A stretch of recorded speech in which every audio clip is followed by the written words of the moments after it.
महिला ग्रामविकास अधिकाऱ्यावर दगडफेक, सरकारी कामात अडथळ्याचा आरोप, एकाला अटक. बुलढाणा जिल्ह्यातील संग्रामपूर तालुक्यातील अकोली बुद्रुक येथे ग्रामपंचायत कार्यालयात शासकीय काम सुरू असताना महिला ग्रामविकास अधिकाऱ्यावर दगडफेक झाल्याचा प्रकार समोर आला आहे. या प्रकरणी तामगाव पोलिसांनी एका व्यक्तीला अटक केली असून पुढील तपास सुरू आहे.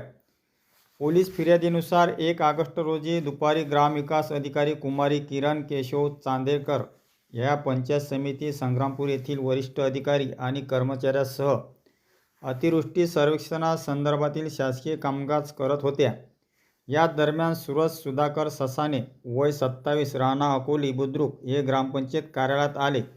गावातील संरक्षण भिंतीच्या कामाबाबत माहितीची विचारणा करण्यात आली. संबंधित माहिती सोमवारी दिली जाईल असे सांगितल्यानंतर त्यांनी कथितरित्या संताप व्यक्त करत शिवीगाळ केल्याचा आरोप फिर्यादीत करण्यात आला आहे. फिर्यादीनुसार त्यानंतर आरोपीने हातातील दगड महिला ग्रामविकास अधिकाऱ्याच्या डाव्या पायावर फेकून मारल्याने त्या जखमी झाल्या. तसेच सरकारी कामात अडथळा निर्माण करून जीवे मारण्याची धमकी दिल्याचा आरोप करण्यात आला आहे.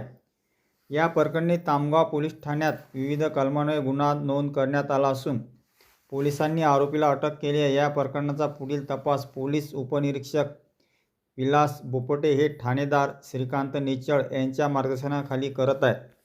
या प्रकरणात न्यायालयीन प्रक्रिया आणि पुढील तपास सुरू असून आरोपीला न्यायालयात आपली बाजू मांडण्याचा कायदेशीर अधिकार आहे. तपासातून पुढे येणाऱ्या निष्कर्षानुसारच पुढील बाबी स्पष्ट होतील. या प्रकरणाबाबत तुमचे मत काय? कॉमेंट करून नक्की सांगा.